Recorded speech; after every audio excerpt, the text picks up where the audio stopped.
Você está no podcast Academia do Agro, dedicado à competitividade do agronegócio brasileiro, com abordagem de temas que fazem parte do seu cotidiano, trazendo dicas e sugestões para o seu trabalho. Vamos juntos!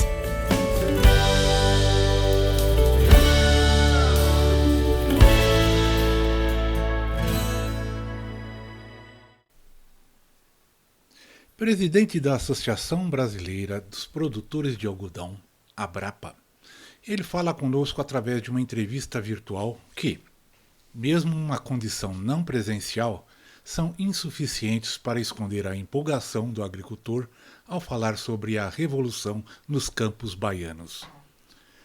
Júlio Busato é engenheiro agrônomo e agricultor, nascido na cidade de Casca, no Rio Grande do Sul. Chegou ao oeste da Bahia em 1987, com a esposa e o filho, buscando um horizonte de maior crescimento e novas oportunidades. Hoje, Júlio é sócio e dirige o grupo Fazenda Busato, que reúne 14 fazendas, gerando 1.000 empregos diretos. O crescimento é fruto do trabalho, da dedicação e da tecnologia que os produtores utilizam. E que falar de sustentabilidade e investimentos em tecnologia no campo daria um assunto para mais de um dia inteiro de conversa. Ele comenta que o agricultor brasileiro é hoje quem mais produz, mas também é o que mais gasta. Diante da necessidade do uso de defensivos para combate às pragas e doenças e de uso de fertilizantes para o solo, e por isso é também o que menos ganha. Além das questões no campo, temos uma logística que encarece o custo para o produtor e um excesso de tributação. O grande desafio para o produtor atualmente é reduzir o custo de produção com as melhorias de infraestrutura para escoar a produção, e assim reduzir também os tributos para que possamos ser mais competitivos no mercado nacional e internacional. Vamos lá? Conversa com Júlio César Busato, pioneiro do Oeste Baiano. Estamos no ar, agora sim. Agora sim que eu fiquei feliz e estou muito animado e, aliás, muito honrado. Depois de, eu ia falar 20 anos, 30 anos, mas nós se vimos, não, 21 anos. Nós se vimos pela última vez em 1999, em Barreiras, que eu passei com a família, que eu estava indo para o litoral, alguma coisa assim, e nós se reencontramos nessa data, né, Júlio?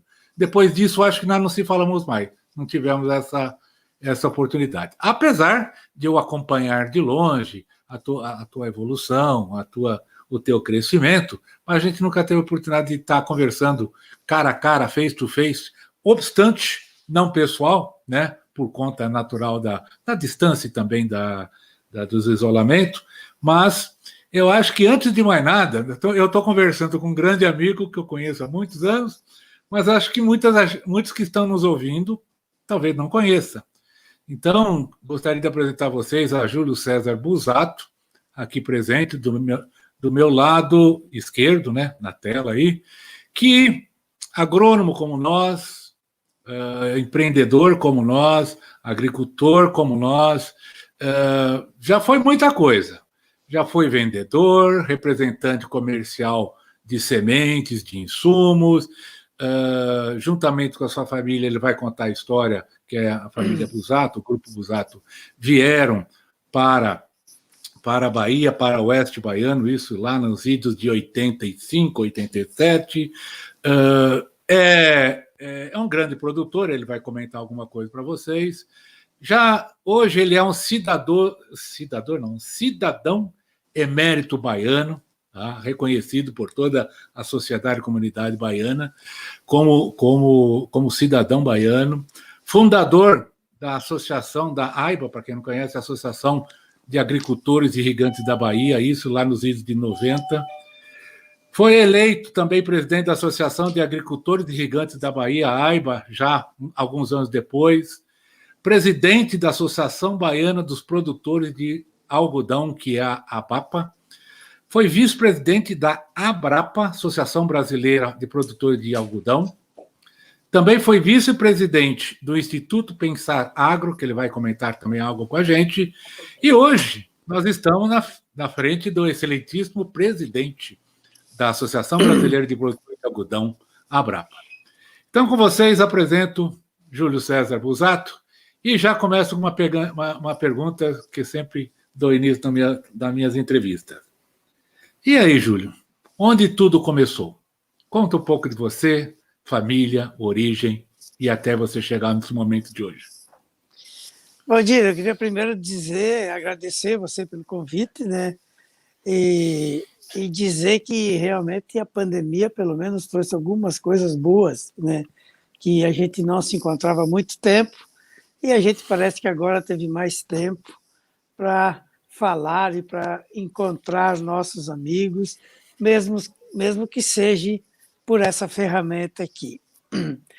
Bom, mas a história da minha família, a história de como eu virei agricultor, é que o meu bisavô ele era agricultor lá no norte da Itália e logo após a Segunda Guerra Mundial ele migrou para o Brasil, para o Rio Grande do Sul. O meu avô também foi agricultor. O meu pai é agricultor, né? E eu, com 12, 13 anos, já comecei a ajudar lá nas lidas da lavoura, né? Da granja, como nós chamávamos. Arranquei soja, trilhei soja na trilhadeira, sabe? Aos 15 anos eu já dirigi um trator, já dirigi um caminhão. E depois eu decidi fazer agronomia e fiz o curso de agronomia em Passo Fundo. E aí, quando eu estava na metade da faculdade, um dia eu falei para o meu pai assim, pai, ou o senhor está fazendo tudo errado aqui na granja, ou eles estão me ensinando tudo errado lá, porque não está batendo as coisas, né? Na época nós colhíamos 20, 25 sacos de soja por hectare, e já era uma boa colheita, mas assim, havia algo errado. E aí o pai acabou me dando um pedaço da área, foram 12 hectares, né? A pior parte da fazenda, né? E aí eu descobri que o que faltava era basicamente fósforo e calcário, né? E eles estavam colocando muito potássio. Aí fiz lá minhas recomendações, plantamos, e aí consegui superar a produção dele, e aí acabou passando toda a fazenda para mim. Então, eu estava fazendo a faculdade e cuidando da granja, né, da parte de produção, que nós plantávamos 96 hectares. E aí eu já comecei, na época eu fiz lá em Casca, né, Rio Grande do Sul, a primeira microbacia da cidade, com os terraços base larga lá.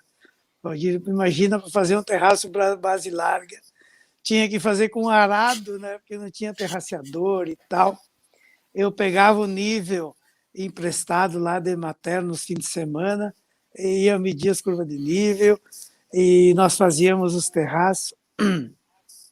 Depois entramos no plantio direto, uma dificuldade enorme, né? Porque nós estamos falando de 84, 85, não tinha máquina, uma coisa complicada, mas eu sei que em 86 nós já estávamos colhendo quase 60 sacos de soja por hectare, usava cama de aviário, usava esterco de porco, e aí tudo organizadinho, com a microbacia e tal, estava indo muito bem.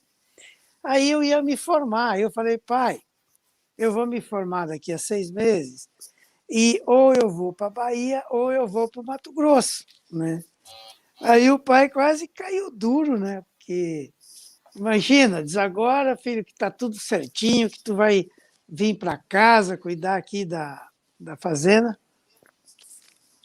Aí eu falei, pai, é o seguinte, pai não está vendo que cada vez nós estamos tendo menos rentabilidade?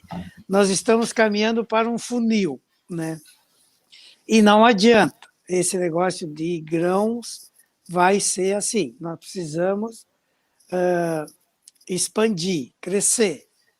porque daqui a 10 anos nós somos pai e 4 irmãos, um já estava casado, eu também já tinha casado, tinha um filho, o César.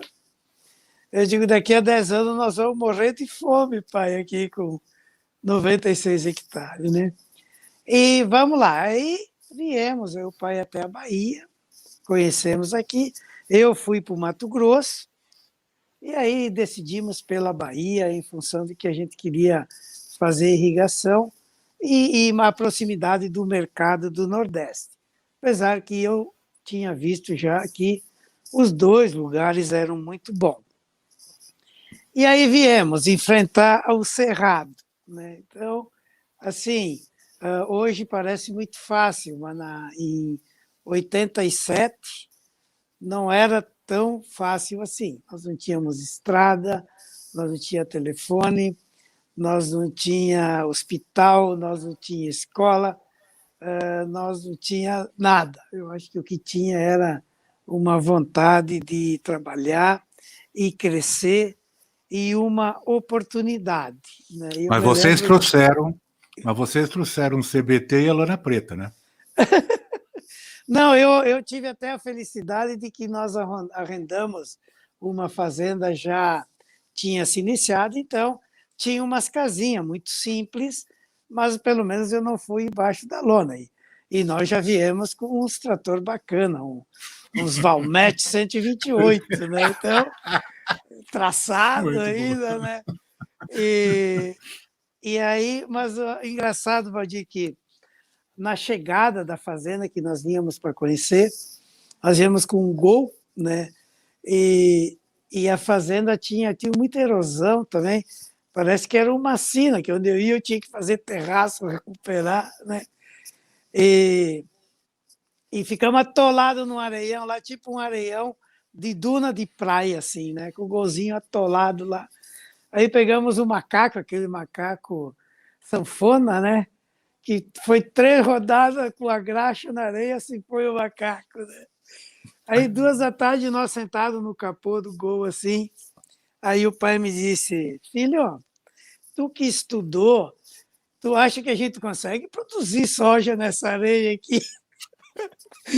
Aí eu falei, olha, pai, é o seguinte, tudo que eu aprendi lá não vale nada, né? Porque lá em Casca nós temos 85% de argila e 15% de areia, e aqui é o inverso, né? Então, agora, se esses caras aí atrás, que nós vimos umas lavouras conseguem produzir, nós também vamos conseguir.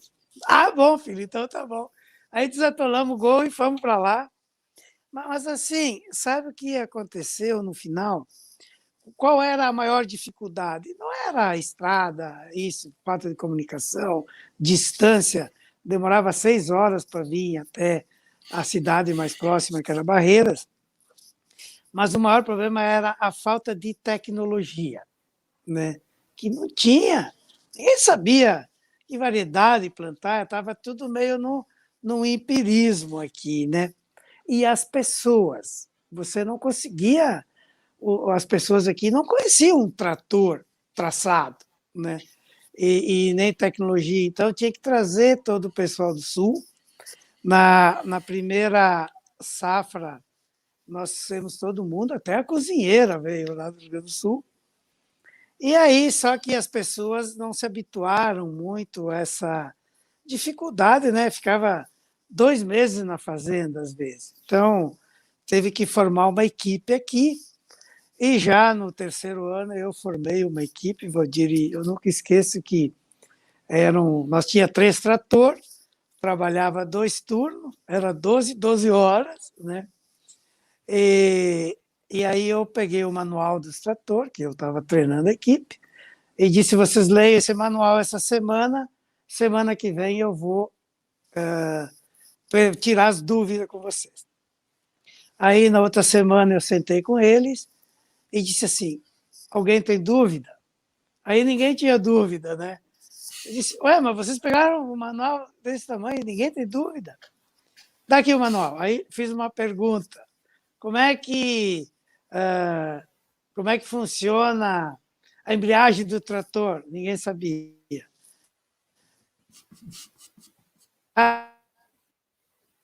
calibragem que vai nos pneus, ninguém sabia. Eu disse, mas vocês estão de brincadeira, né? Diz que ninguém tinha dúvida, eu faço 3 perguntas, ninguém sabe. Aí um falou, seu Júlio, a gente não sabe ler. Né? Aí foi que nem tirar o chão, né? Mas aí eu falei assim, não tem problema. Então nós vamos fazer o seguinte, essa semana eu leio o manual para vocês, semana que vem a gente tira as dúvidas, ok? Ok. E assim foi a minha primeira equipe, e realmente foi uma equipe excelente. Então, parece, Valdir, que o que as pessoas precisavam, e ainda é hoje, é uma oportunidade e treinamento. Né? E aí, saímos produzindo, começamos a trocar informação de soja, começamos a melhorar a produtividade, aí veio o milho.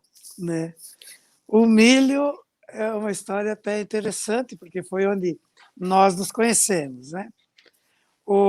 Se falava muito que aqui na Bahia não produzia milho. E realmente, o primeiro milho que eu plantei, produzi 40 sacos por hectare, 2.400 quilos por hectare. E aí eu percebi que aqui na Bahia era sim possível produzir milho, porque veio uma plantadeira, os mais antigos conheceram aquela plantadeira da Semeato, que tinha 3 caixinhas de adubo branco, assim, com um disco prato que rodava embaixo para pôr o adubo. E aí ela mal conseguia botar 200 quilos de adubo, né? E distribuía a semente tudo meio mal lá. Então, eu disse, se nós melhorar essa adubação, vai dar certo. E aí eu conheci um amigo chamado Antônio Grespan, que também era agrônomo, recém-formado, que nem eu, e nós conversando sobre milho. Aí eu ia lá para o Rio Grande do Sul, que eu ia lá na Pioneer, para ver variedade de milho melhor do que aquela que eu plantei aqui. E aí o Grespan falou, olha, eu mandei até um histórico lá para ver de pegar a representação da Pioneer para o milho aqui na Bahia, tal e tal. Conversa lá. Aí eu fui lá e passei uma manhã lá com o mapa da Bahia, explicando tudo, como é que era, como é que não era. Dona Erna, nossa amiga, né, me deixou conversando uma manhã inteira, aí me disse, olha, infelizmente nós não temos milho para vender, então não tem jeito de abrir novas revendas. Disse, tá bom, aí vim embora, falei para o Grespan.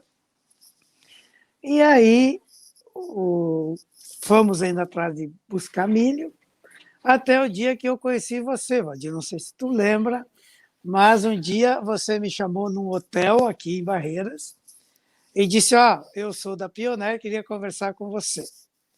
Aí eu sentei lá e tu disse, você esteve lá no Rio Grande do Sul, conversou e decidiram abrir uma venda aqui, né? E você vai ser o representante. Toma aqui seu pedido, a lista de preço. Aí eu falei, não, mas Valdir, tem um problema aqui, que tem um amigo meu, um sócio, né, que é o Grespan, que falou, na verdade a ideia foi dele e tal. Não, mas lá na Pioneer é só um, né?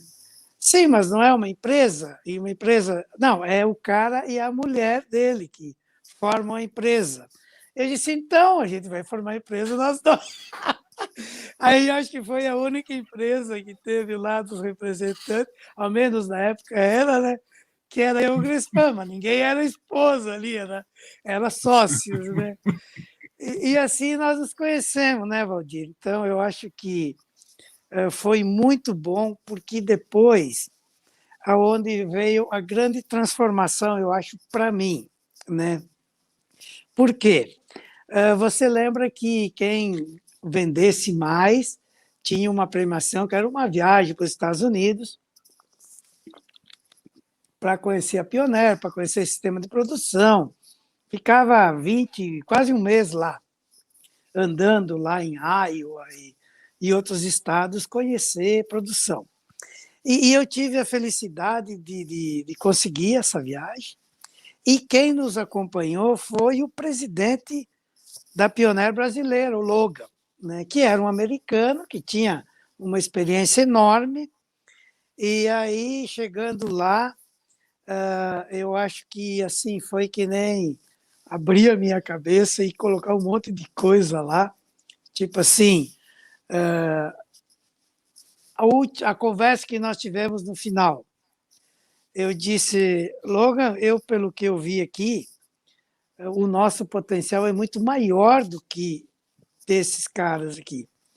Porque enquanto eles estão aqui 6 meses embaixo da neve, nós estamos fazendo uma outra safra lá com a irrigação. Nós só precisamos nos organizar melhor e nos planejar melhor, que é o que eles fazem aqui e é o que nós não estamos fazendo lá. Pronto. Eu acho que essa foi a grande transformação, e quando eu voltei com uma cabeça totalmente diferente, e aí isso ajudou muito no crescimento, né? Aí estávamos eu e o pai aqui, fui trazendo os outros irmãos, e hoje nós temos um grupo familiar que é os pais e 4 irmãos, e tocamos o nosso negócio junto, e hoje nós montamos um negócio que emprega mais de 1.000 pessoas, e com aquele conceito ainda do eu vou ler para vocês, e semana que vem nós tiramos as dúvidas, preparando as pessoas. E aí nós entramos num outro desafio, que foi em 97, quando nós decidimos plantar algodão, né? O algodão é uma coisa, ainda mais naquela época, né, Valdir, que já não tinha tecnologia pouca para soja, mas vinha para o algodão, né? E aí nós começamos, fomos pioneiros aqui na Bahia, junto com outros agricultores, e realmente foi, vamos dizer assim, um acelerador no processo de crescimento à lavoura de algodão, né? E acho que agora é seguir em frente, né? Com oportunidades que realmente eu acho que essa região aqui, o oeste da Bahia, é uma região que tem uma aptidão para a agricultura enorme. Eu viajei metade do mundo já, onde planta alguma coisa, eu fui lá xeretar, ver o que eles fazem, como fazem. E realmente, olha, lugar que nem o Brasil, eu acho que não encontrei, e lugar que nem o Cerrado brasileiro também, eu acho que existe lá na África, mas lá ele tem os problemas deles lá. Então, eu acho que agora é ir tocando para frente, né, Valdir? E acho que podemos continuar crescendo ainda mais. Júlio, bom, agora eu vou te perguntar um pouquinho, né? Você falou bem, pá, história bonita aí, a gente tem tantas, como nós falamos no início, se a gente for lembrar cada história que nós já passamos por aí, vai dar um livro, com certeza, um dia, né? Porque realmente foram muitas aventuras, muitos atos heróicos, muitas correrias, né? Muitas correrias também. Mas assim, eu vou te fazer uma pergunta, inclusive agora pessoal. Quando eu fui gestor de vocês, num belo período aí, durante vários anos, o que vocês esperavam de mim e que eu não atendi vocês? Olha, Valdir, eu vou te falar o seguinte. É a hora da verdade, pode falar, viu? Eu vou falar para todo mundo saber aqui. Mas é o seguinte, você foi o meu primeiro e o meu último chefe, né? Então, eu não tinha experiência nem antes nem depois. Mas, assim, você nos dava liberdade e autonomia para nós trabalharmos, claro, dentro das regras, das normas e das limitações. Mas nós tínhamos autonomia para fazer, para criar, e isso não era só nós aqui na Bahia. Nas nossas reuniões também, que a nossa era a região centro-oeste, né? Sempre dessa forma. Eu acho que eu diria assim, de 0 a 10, eu te daria um 10, viu? Olha só. Já ganhei meu dia aqui. Ô, Júlio, e nessa fase, pensando ainda, até porque nós temos muitos colegas da Pioneer, ex-Pioneer, vamos chamar assim, e com certeza também foram coparticipantes desse período. Nessa época do milho, o oeste baiano não tinha.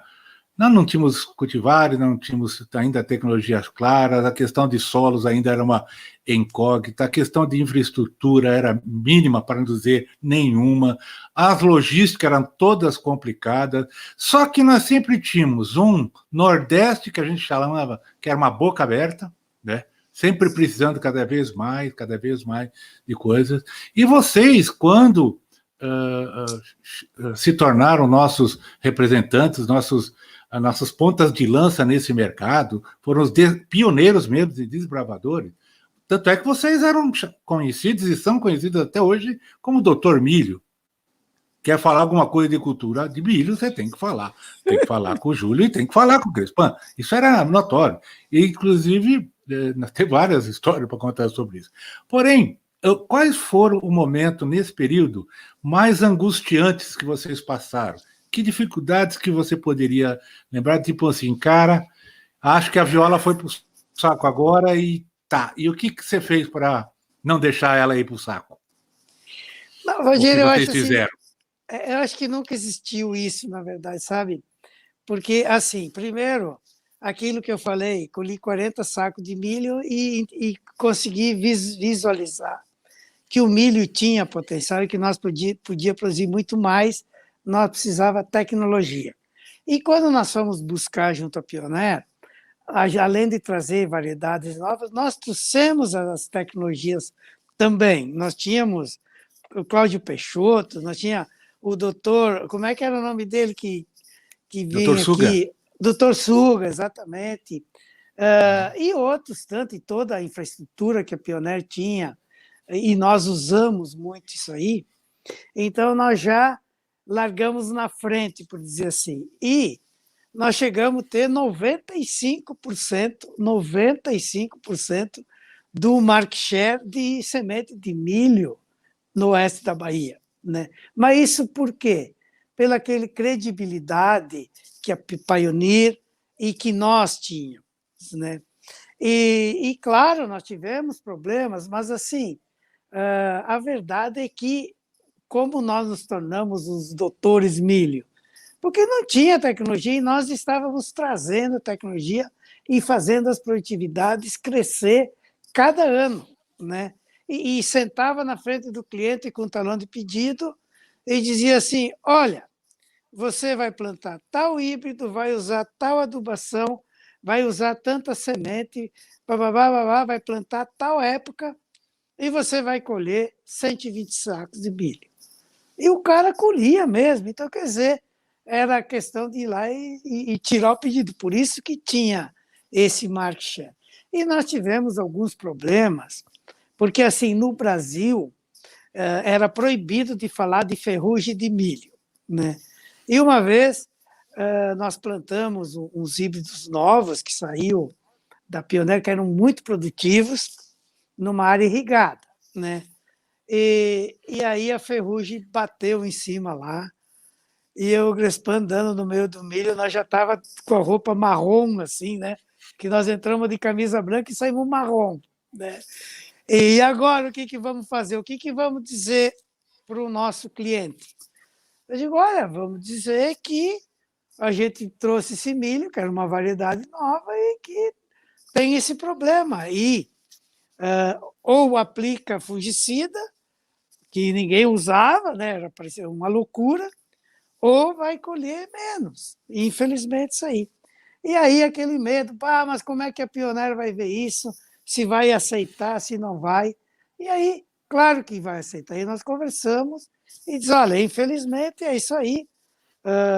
Nós tentamos essas variedades e elas eram suscetíveis a essa doença. Se sabia que eram, mas não que ia se manifestar tão forte assim. E a gente conseguiu superar isso mesmo, produzindo menos que o nosso concorrente naquele ano, No outro ano, nós É vendemos uma a volta maior também. área de novo, eu acho que justamente por ter tido essa clareza e essa transparência que tanto a empresa como nós tivemos. Ô, Júlio, uma questão que eu queria te apresentar, obviamente você pode até canalizar para o algodão, que hoje você está bem à frente do algodão, mas logicamente você tem sua soja, tem seu milho, tem outras culturas. Hoje, qual é a maior dificuldade ou as maiores dificuldades que o produtor rural enfrenta no oeste baiano? Que você pode até citar como pelo algodão, por exemplo.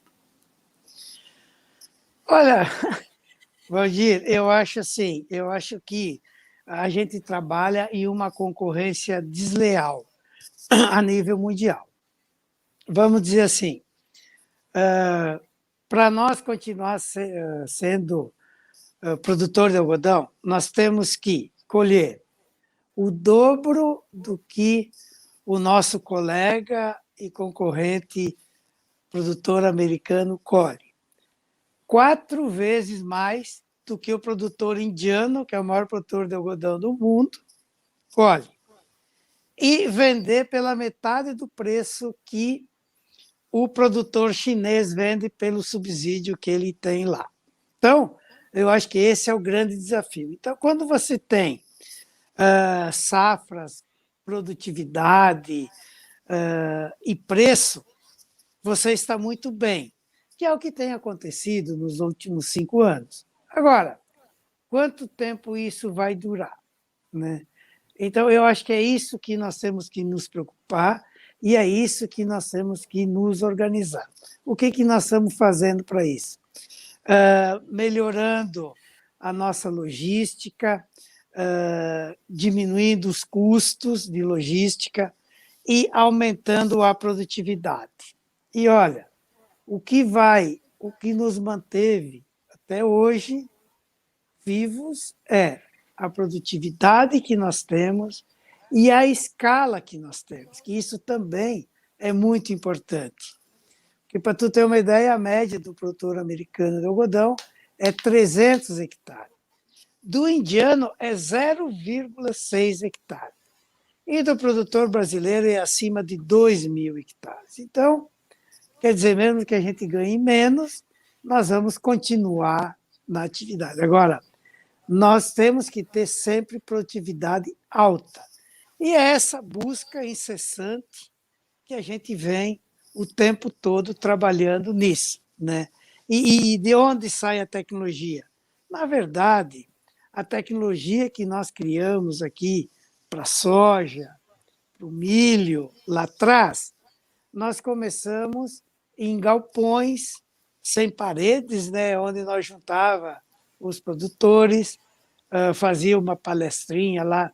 No começo era mais relacionada à fertilidade, depois passou a ser a variedades, depois a controle de doenças e pragas, mas assim foi se criando uma tecnologia, onde os produtores. E aí, quando nós conseguimos fundar as associações, aí nós nos unimos e aí ficou muito melhor, porque aí a gente pôde trazer mais pessoas juntamente com os fornecedores de insumos.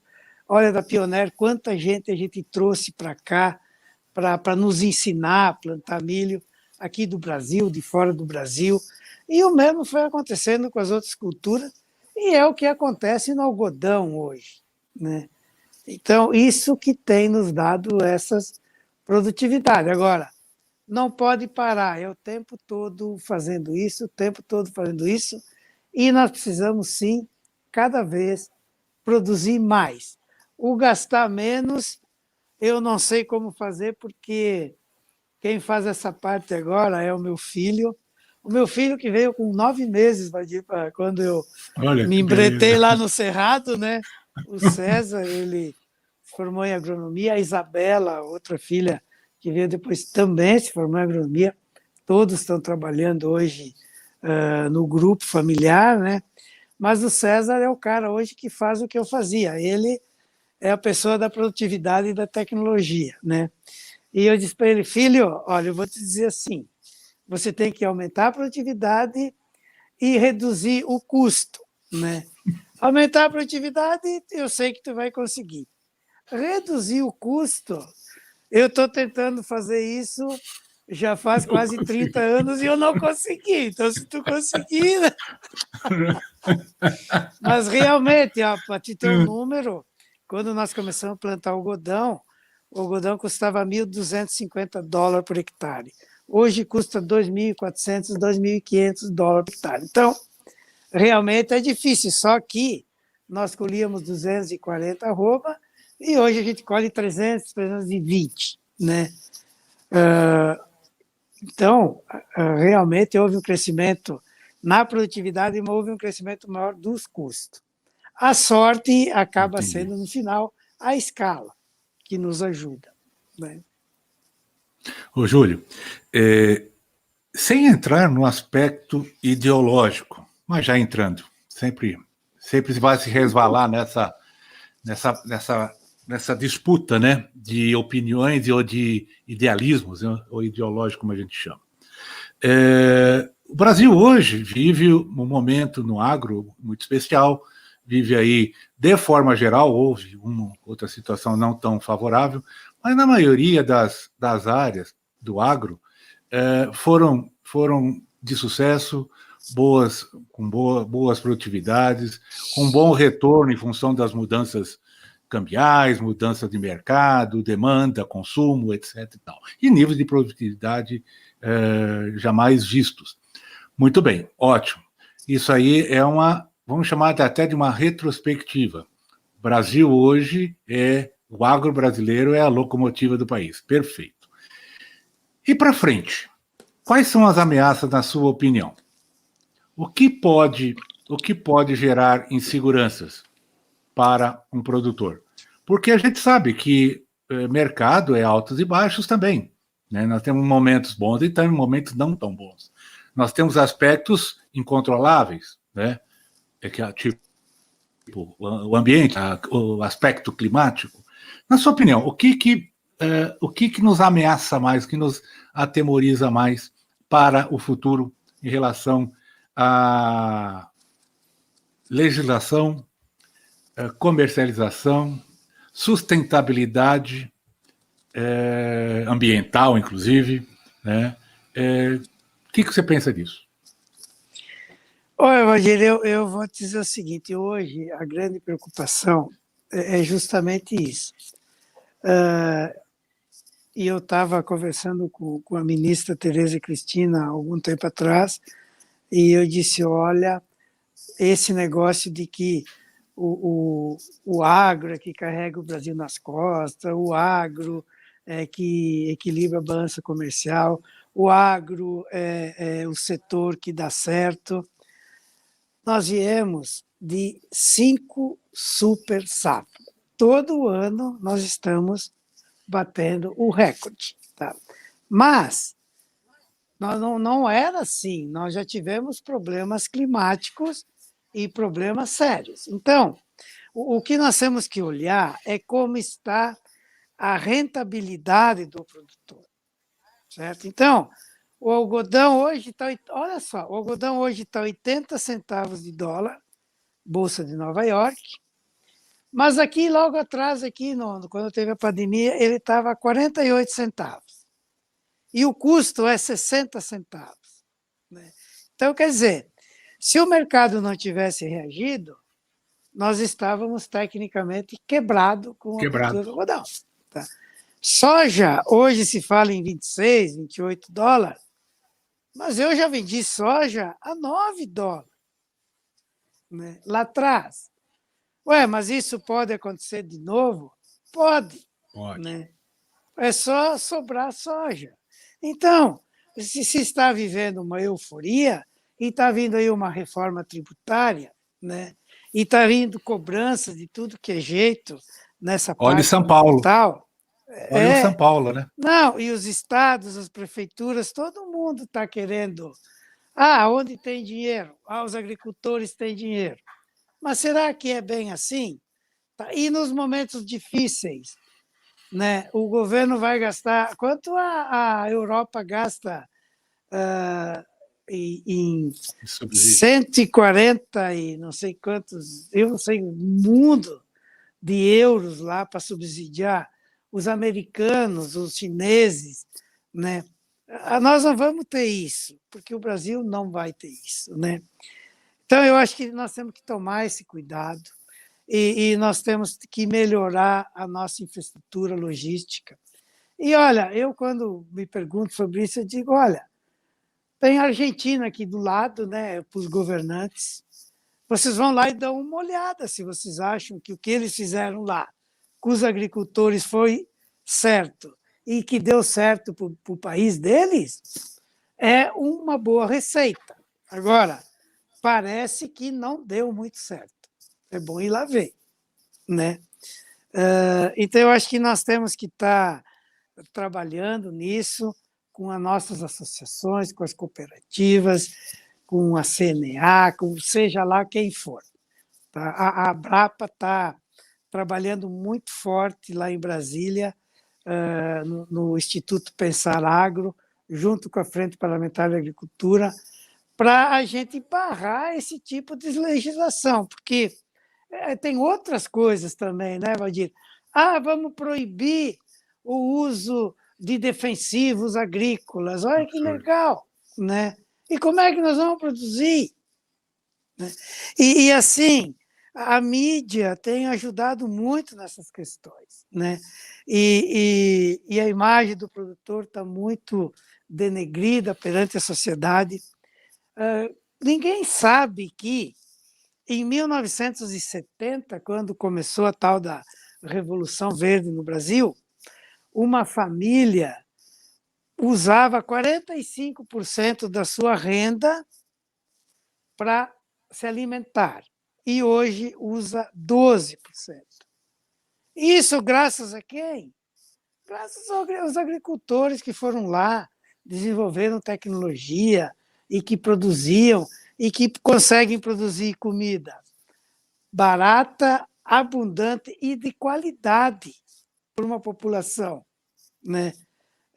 E que não é reconhecida, é crucificada às vezes, né? Não que nós somos os heróis.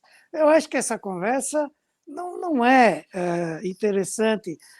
Nós produzimos alimento para o mundo. Não, nós temos um negócio que nós cuidamos dele e que, felizmente, é produzir alimentos para as pessoas. Mas é o nosso negócio, né? E nós temos que cuidar dele dessa forma. E todo mundo vem achar que pode dar uma opinião. Tem que fazer assim, tem que fazer assado.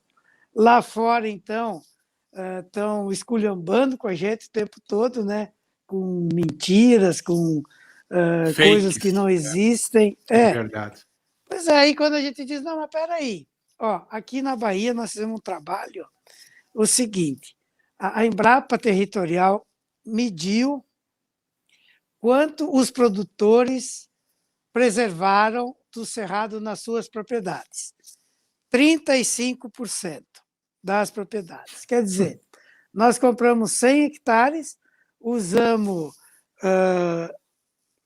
65 e preservamos 35, inclusive organizamos de uma forma de ficarem elas juntas, fazendo corredor, protegendo os rios. Isso aqui custou 11 bilhões de reais do bolso dos produtores. E se plantasse milho, ia faturar 6,5 bilhões de reais por ano, né? E isso nós pagamos o preço para preservar.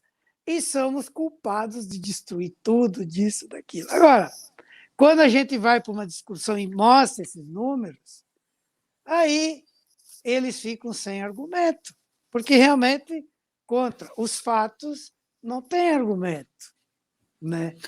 É verdade, então, Júlio? Na verdade, nós precisamos bater mais firme nessa questão é marqueteiro mesmo, isso daí, em relação à mídia, à comunicação, a nossa conversa tem que ser levada ao povo cidadino, ao povo urbano, vamos chamar assim, a realidade do que se faz aqui. Como você disse, não é se pintar de herói, de super-herói, de ser o que é responsável por todo esse sucesso, não, mas dizer o seguinte, cara, vamos deixar de falácia, de mentiras, de inverdade, não vamos plantar, não vamos ter transgênico na alimentação. Proíbe o transgênico durante um ano, como disse até o Glatt esses dias, nós estávamos numa conversa, um ano aqui, mata a população mundial de fome. Simplesmente isso. É muito simples. Tirar defensivo, que absurdo. Sabe, isso é uma inconsequência, na verdade, é uma desinformação, né? Mas, sim, Júlio, cara, que bom conversar contigo. Espero ter contigo também a oportunidade com você de estar nessa arena aqui em outras oportunidades, mais próximas, mais a miúde, quando a gente fala, até para a gente discutir, de repente, com mais profundidade, por exemplo, o sistema produtivo do algodão, trazer aí outras perspectivas, né, que a gente possa abordar, pode ter certeza que o grupo aqui vai muito apreciar a sua participação e a sua presença. E aí eu deixo contigo a mensagem derradeira para ti. Não, Valdir, só deixar um abraço, né, para os meus colegas agricultores e desejar uma excelente safra 2021. E para quem estiver nos assistindo, que tenhamos um 2021 que a gente consiga voltar de novo à normalidade das nossas vidas. Que beleza. Beleza, bacana então, Julião. Grande abraço a toda a família, a Renata, a Cezinha, toda a sua família. E os netos, como é que estão? Estão muito bem. Já saiu o coelho desse mato, já? Já, 2 netos, já. Parabéns, cara, que parabéns. Espero ter a oportunidade de revê-lo pessoalmente nessa nossa correria aí do dia a dia, né? E você vindo aqui para a região de Goiás, Goiânia aqui, por favor, não esquece do amigo, não. Tá bom? Muito bem, Rogério. Grande abraço. Okay. Um abração. Até mais. Outro. Academia do Agro é o podcast semanal dedicado à competitividade do agronegócio brasileiro, com abordagens de temas, histórias que fazem parte do seu cotidiano. Se vocês gostaram, avaliem o nosso podcast com 5 estrelas. Ficaremos muito honrados. Nosso próximo episódio será incrível. Aguardamos vocês na próxima semana. Até lá!